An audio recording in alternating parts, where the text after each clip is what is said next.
നമസ്കാരം. ഇപ്പോൾ കോൺഗ്രസ് നേതാവ് രാഹുൽ ഗാന്ധിക്ക് പ്രധാനമന്ത്രി നരേന്ദ്രമോദിയോട് ഒന്നേ പറയാനുള്ളൂ. മോദിക്ക് ട്രംപിനെ ഭയമാണ്. ഇന്ത്യ റഷ്യയിൽ നിന്ന് എണ്ണ വാങ്ങില്ലെന്ന് തീരുമാനിക്കാൻ ട്രംപിന് അനുമതി നൽകി. ഇത്തരം അടിസ്ഥാനരഹിതമായ ആരോപണങ്ങൾ ഉന്നയിക്കുന്നതിന് മുൻപ് രാഹുൽ ഗാന്ധി ആദ്യം മറുപടി പറയേണ്ടത് കോൺഗ്രസ് ഭരണകാലത്ത് ഇന്ത്യയുടെ പരമാധികാരം വിദേശ ശക്തികൾക്ക് മുന്നിൽ എത്രമാത്രം അടിയറവ് വെച്ചു എന്നതിനാണ്. താങ്കളുടെ പാർട്ടിയുടെ മുതിർന്ന നേതാവും മുൻ ആഭ്യന്തരമന്ത്രിയുമായ പി ചിദംബരം നടത്തിയ വെളിപ്പെടുത്തലുകൾക്ക് താങ്കൾ എന്തിന് മൗനം പാലിക്കുന്നു? ഒരു വശത്ത് രാജ്യത്തിന്റെ സുരക്ഷാ വിഷയങ്ങളിൽ അമേരിക്കയുടെ സമ്മർദ്ദത്തിന് വഴങ്ങി പാകിസ്ഥാന് തിരിച്ചടി നൽകേണ്ട എന്ന് തീരുമാനിച്ചത് അന്നത്തെ UPA സർക്കാരാണ്. മറുവശത്ത് കോൺഗ്രസിന്റെ ഏറ്റവും വലിയ ബിംബമായ ഇന്ദിരാഗാന്ധിയുടെ ഓപ്പറേഷൻ ബ്ലൂ സ്റ്റാർ നടപടി ഒരു തെറ്റായിരുന്നുവെന്ന് ചിദംബരം തുറന്നു സമ്മതിക്കുന്നു. ഈ ഗുരുതരമായ വെളിപ്പെടുത്തലുകൾക്ക് മറുപടി നൽകാൻ എന്തുകൊണ്ടാണ് രാഹുൽ ഗാന്ധിക്ക് നാവ് പൊങ്ങാത്തത്? കാരണം ലളിതമാണ്. അഴിമതിയുടെയും നട്ടല്ലില്ലാത്തതിന്റെയും ചരിത്രമാണ് കോൺഗ്രസിനുള്ളത്. രാഹുൽ ഗാന്ധിയുടെ എക്സിലെ ഒരു പോസ്റ്റാണ് ഇപ്പോൾ ചർച്ചയാകുന്നത്. അതിൽ രാഹുൽ ഗാന്ധി പ്രധാനമന്ത്രി നരേന്ദ്രമോദിക്കെതിരെ ചില ആരോപണങ്ങൾ ഉന്നയിക്കുന്നുണ്ട്. ആ പോസ്റ്റ് ഒന്ന് കാണാം. അതിൽ ആദ്യം പറയുന്നത് ഇങ്ങനെയാണ്: പ്രധാനമന്ത്രി നരേന്ദ്രമോദി ട്രംപിനെ ഭയപ്പെടുന്നു. 1. ഇന്ത്യ റഷ്യയിൽ നിന്ന് എണ്ണ വാങ്ങില്ലെന്ന് തീരുമാനിക്കാനും പ്രഖ്യാപിക്കാനും ട്രംപിന് അനുമതി നൽകി. 2. ഇരുവരും അഭിനന്ദന സന്ദേശങ്ങൾ അയക്കാറുണ്ട്. 3. ധനമന്ത്രിയുടെ അമേരിക്ക സന്ദർശനം റദ്ദാക്കി. 4. ഷാമൽ ഷെയ്ഖിനെ ഒഴിവാക്കി. 5. ഓപ്പറേഷൻ സിന്ദൂറുമായി ബന്ധപ്പെട്ട് അദ്ദേഹം പറഞ്ഞ കാര്യങ്ങൾക്ക് വിരുദ്ധമാണിത് എന്നിങ്ങനെയാണ് രാഹുൽ ഗാന്ധി എക്സിൽ പങ്കുവച്ച ഒരു പോസ്റ്റിൽ പറയുന്നത്. ഓപ്പറേഷൻ സിന്ദൂറിനെ കുറിച്ചൊക്കെ എന്തെങ്കിലും പറയാനുള്ള അർഹത കോൺഗ്രസിനുണ്ടോ പ്രിയപ്പെട്ട രാഹുൽ ഗാന്ധി? ഇതിൽ പ്രധാനമന്ത്രി നരേന്ദ്രമോദിക്കെതിരെ ഉന്നയിക്കുന്ന പ്രധാന ആരോപണം മോദിക്ക് ട്രംപിനെ ഭയമാണ്, ഇന്ത്യ റഷ്യയിൽ നിന്ന് എണ്ണ വാങ്ങില്ലെന്ന് തീരുമാനിക്കാനും പ്രഖ്യാപിക്കാനും ട്രംപിന് അനുമതി നൽകി എന്നതാണ്. രാഹുൽ ഗാന്ധിയുടെ വാക്കുകൾ സ്വന്തം പാർട്ടി ഭരണകാലത്തെ വീഴ്ചകൾ മറച്ചുവെക്കാനുള്ള വെറും തന്ത്രം മാത്രമാണ്.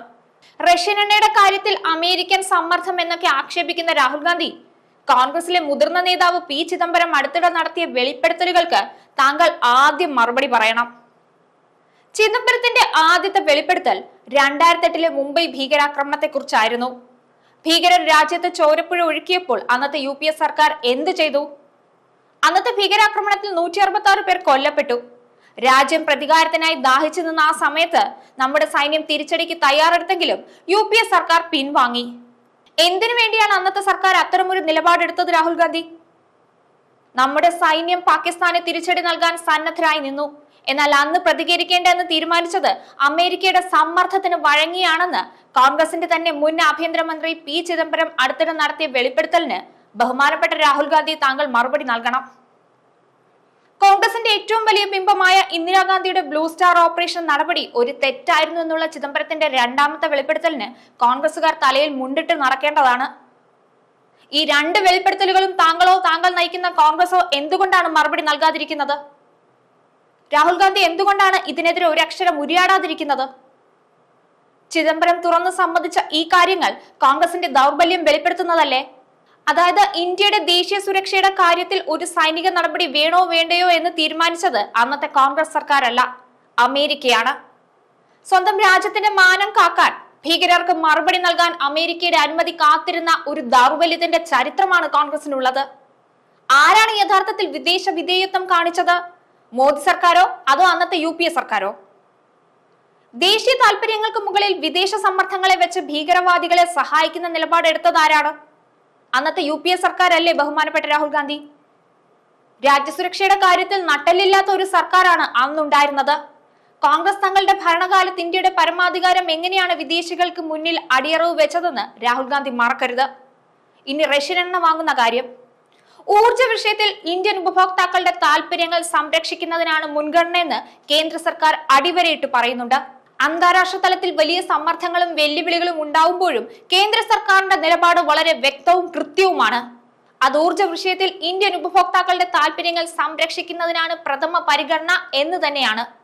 ഇതൊരു സാധാരണ നയപ്രഖ്യാപനമല്ല, രാജ്യത്തിന്റെ ആത്മാഭിമാനവും ദീർഘവീക്ഷണവും പ്രതിഫലിക്കുന്ന ഒരു നിലപാട് കൂടിയാണ്. കാരണം എണ്ണയുടെയും പ്രകൃതിവാതകത്തിന്റെയും വില വർദ്ധിക്കുമ്പോൾ ഏറ്റവും കൂടുതൽ ബുദ്ധിമുട്ടുന്നത് നമ്മുടെ സാധാരണക്കാരാണ്. ഇന്ത്യ ഒരു വലിയ ഇറക്കുമതി രാജ്യമാണ്. ഈ സാഹചര്യത്തിൽ ഏതെങ്കിലും ഒരു വിദേശ ശക്തിയുടെ സമ്മർദ്ദത്തിന് വഴങ്ങി സ്വന്തം ജനതയുടെ താല്പര്യങ്ങളെ ബലി കഴിക്കാൻ നമ്മുടെ സർക്കാർ തയ്യാറല്ല. സ്ഥിരമായ ഊർജ്ജവിലയും സുരക്ഷിതമായ വിതരണവും ഉറപ്പാക്കുക എന്നതാണ് സർക്കാരിന്റെ പ്രഖ്യാപിത ലക്ഷ്യം. അതിനാൽ ലോകമെമ്പാടുമുള്ള വിപണി സാഹചര്യങ്ങൾക്കനുസരിച്ചാണ് കാര്യങ്ങൾ മുന്നോട്ട് കൊണ്ടുപോകുന്നത്. ദേശീയ സുരക്ഷയ്ക്ക് മാത്രമല്ല, നമ്മുടെ സാമ്പത്തിക വളർച്ചയ്ക്കും അത്യന്താപേക്ഷിതമാണ് ഇത്തരത്തിലുള്ള തീരുമാനങ്ങൾ. ഇന്ത്യ റഷ്യൻ എണ്ണ വാങ്ങുന്നത് റഷ്യയെ സഹായിക്കാനല്ല, മറിച്ച് ഇന്ത്യയുടെ ഊർജ്ജ ആവശ്യങ്ങൾ നിറവേറ്റാനാണ്. അമേരിക്ക ഒന്ന് കണ്ണുരുട്ടിയാൽ ഇന്ത്യ പേടിക്കാനോ ഇന്ത്യയുടെ പ്രഖ്യാപിത നയങ്ങൾ മാറ്റാനോ പോകുന്നില്ല. വിദേശകാര്യ മന്ത്രാലയത്തിന്റെ ഔദ്യോഗിക വക്താവ് രൺധീർ ജസ്വാൾ പ്രസ്താവനയിൽ ഇതെല്ലാം വളരെ വ്യക്തമായി പറയുന്നുണ്ട്. താങ്കൾ അതൊന്ന് കണ്ണു തുറന്ന് കാണണം രാഹുൽ ഗാന്ധി. കോൺഗ്രസിനെ പോലെ നട്ടലില്ലാത്തൊരു സർക്കാരല്ല ഇന്ന് ഇന്ത്യ ഭരിക്കുന്നത്. ഒരു വശത്ത് രാജ്യസുരക്ഷയുടെ കാര്യത്തിൽ വിദേശ ശക്തികൾക്ക് മുന്നിൽ കോൺഗ്രസ് മുട്ടുമടക്കിയപ്പോൾ മറുവശത്ത് അവർ ഇന്ത്യയുടെ സമ്പദ് വ്യവസ്ഥയെ അഴിമതിയിൽ മുക്കി. കോമൺവെൽത്ത് ഗെയിംസ്, 2G സ്പെക്ട്രം, അതുപോലെ ലക്ഷം കോടി അഴിമതികൾ കോൺഗ്രസിന്റെ ഭരണകാലത്താണെന്ന് ജനം മറന്നിട്ടില്ല. ഇന്ന് ഓരോ ഭീകരാക്രമണത്തിനും സർജിക്കൽ സ്ട്രൈക്കുകളിലൂടെ തിരിച്ചടി നൽകി ലോകരാജ്യങ്ങൾക്ക് മുന്നിൽ അഭിമാനത്തോടെ തലയുയർത്തിപ്പിടിച്ചു നിൽക്കുന്ന ഒരു ഇന്ത്യയാണുള്ളത്. ലോകരാഷ്ട്രങ്ങളെ നയിക്കുന്ന ഒരു ശക്തിയായി ഇന്ത്യ വളർന്നിരിക്കുന്നു.